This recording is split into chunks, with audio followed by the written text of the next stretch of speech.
লালগোলায় চলছে মাটি মাফিয়াদের রমরমা।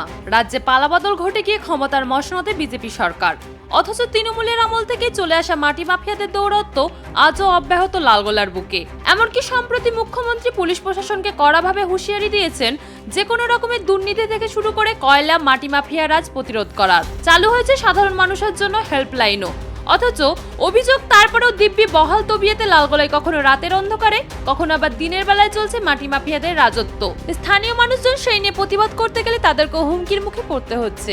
এমনকি পুলিশ প্রশাসনকে জানিয়ে মিলছে না কোনো ফল বলেই সংবাদ মাধ্যমের সামনে জানাচ্ছেন গ্রামের বাসিন্দারা। পরে থানা থেকে প্রশাসনিকভাবে কালকেও বড়বাবুকে ফোন করা হয়েছে। বড়বাবুকে যখনই বলা হয়েছে মাটি কাটছে, স্যার একটু ব্যাপারটা দেখুন। বড়বাবু বললো প্রধান সাহেবকে যে গাড়ি পাঠাচ্ছে বলে যখন প্রধান সাহেব আমরা ফোন করছি যে এরকম মাটি কাটছে, আমাদের রাস্তাঘাট শেষ এবং চলাচলের যোগ্য নয় এবং স্কুলে ছাত্রছাত্রী পড়ে যাচ্ছে এবং একটা টোটো নিয়ে যাবে, তাই সে অবস্থা নেই, চোখে দেখতে পাচ্ছেন। তো বড়বাবু শেষ পর্যন্ত করলো কি, প্রধান সাহেবের ফোন রিসিভ করলো না, আমার ফোন পর্যন্ত রিসিভ করলো না এবং এখন পর্যন্ত কোনো প্রশাসনের পদক্ষেপ পাইনি আমরা। হ্যাঁ, বারবার জানানো হয়েছে এবং অনেকবার গাড়ি ধরেছে, না সঠিক সমাধান আমরা এখনো পাইনি। হ্যাঁ, মানুষ অনেকজন আমার কাছে অভিযোগ জানাচ্ছে যে হ্যাঁ বিকাশ দা আপনি থাকতে এখানে মাটি কাটা হবে, এবং কালকেও 8-10 জন গেছে এবং আমাকে অপমান অপদস্থ করেছে যে আপনার বাড়ির সামনে দিয়ে মাটি কাটছে, অথচ আপনি রাত্রে ঘুমাচ্ছেন না খেয়ে তেল দিয়ে, আমরা টোটো নিয়ে যেতে পারছি না।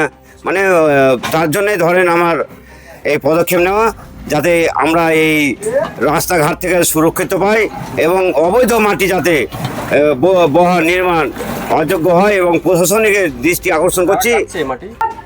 অনেকবার জানিয়েছি, অনেকবার পুলিশ ধরেছে, এসেছে, আবার তারপরের দিন থেকে মাটি কাটছে। এই মুহূর্তে চাইছি আমাদের রাস্তাঘাট যাতে সুস্থ থাকে, তার জন্য অবৈধ মাটি যাতে বহানো হয়, তার জন্য প্রশাসনের দৃষ্টি আকর্ষণ করছি। এভাবে মাটি কাটা উচিত না, তাতে রাস্তাঘাটের প্রচণ্ড ক্ষতি হচ্ছে। গাড়ি নিয়ে যাচ্ছিলাম, তো গাড়ি নিয়ে তো উল্টে পড়ে যাচ্ছিলাম। এই মাটি কাটা প্রশাসন জানে অবিলম্বে ব্যবস্থা গ্রহণ করে। আমাদের মেম্বার ছিল বিকাশ মণ্ডল, উনি তো আছেন, ওনাকে তো বললাম যে এটার ব্যবস্থা গ্রহণ করুন। আর এখানে মাটি কাটছে আগে যারা তৃণমূলের যারা মাফিয়া ছিল, তারাই এর সঙ্গে জড়িত, তারাই মাটি কাটছে। এটা মাস 6 থেকে চলছে, আর রাত্রেবেলাতেই মাটিটা কাটছে। হ্যাঁ, এত জোরে ট্রাক্টর চালাচ্ছে, ট্রাক্টরের অত্যাচারে রাত্রেবেলায় ঘুমানো যায় না, এত ট্রাক্টরের আওয়াজ। এটা প্রশাসন যেন ব্যবস্থা অবিলম্বে গ্রহণ করে, মাটি কাটা বন্ধ হয়। আমার নাম ধ্রুবতী দাস, রাজারামপুর।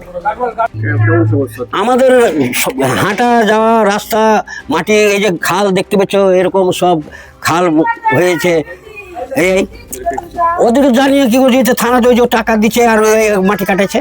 এখন আমরা চাইছি যে ওই এখান থেকে যেন মাটি এক গাড়িও যেন বাইরে না যায়।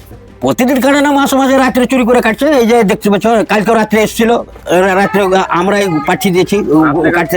হ্যাঁ, দিনের বেলা আসছে না, হ্যাঁ না, রাত্রে বসেছে মাটি। জানা যায় লালগোলার পাইকপাড়া এলাকা সহ কখনো রামনগর তো কখনো আশেপাশের অন্যান্য জায়গায় মাটি মাফিয়ারা ট্রাক্টর আর ডাম্পার দিয়ে মাটি তুলে গ্রামের রাস্তা দিয়ে দেদার চম্পট দিচ্ছে।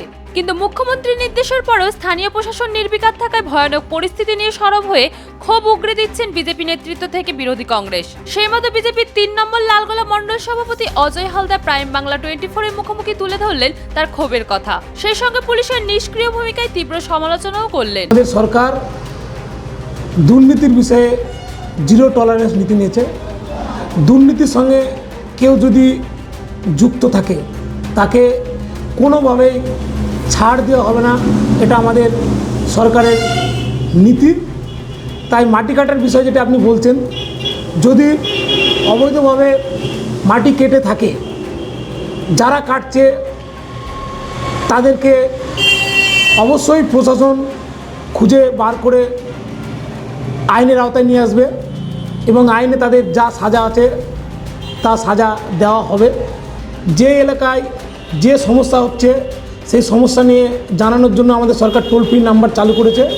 অবশ্যই আপনি যখন বললেন, আমরাও খোঁজ নিয়ে দেখব যে এই সমস্যাগুলি সমাধান করার জন্য আমরা যে প্রশাসন আছে সেই প্রশাসনকে আমরা জানাবো, যাতে দ্রুত সেই সমস্যাগুলির সমাধান করা হয় এবং স্কুল পড়ুয়া থেকে শুরু করে সাধারণ মানুষ চলাচলের ক্ষেত্রে যাতে কোনো অসুবিধা বোধ না করে সেই বিষয়ে আমরা প্রশাসনকে অবশ্যই অনুরোধ জানাবো।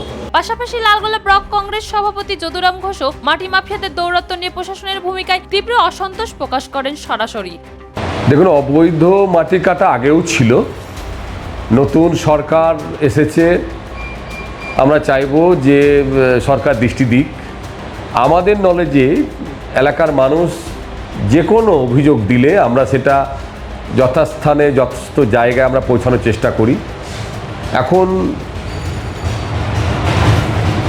যারা আধিকারিক তাদের অ্যাক্টিভিটি যদি না থাকে, গ্রামের মানুষ তাদেরকে হাজার বললেও তারা কর্ণপাত করছে না, এখানে বুঝে নিতে হবে যে নিশ্চয়ই সে অবৈধ কাজের সঙ্গে সরকারি আধিকারিকরা যুক্ত আছেন।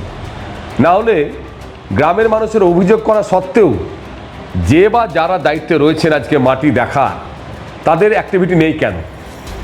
আমরাও ব্যক্তিগতভাবে অনেক জায়গা থেকে আমাদের কাছে অভিযোগ আসে, আমরা কখনো বিএলওরও সারা না পারলে এসডিএলওরও ডিএলওরও পর্যন্ত আমরা অভিযোগ করি, কিন্তু সাধারণ মানুষ তো সেই লেভেলে পৌঁছাতে পারে না।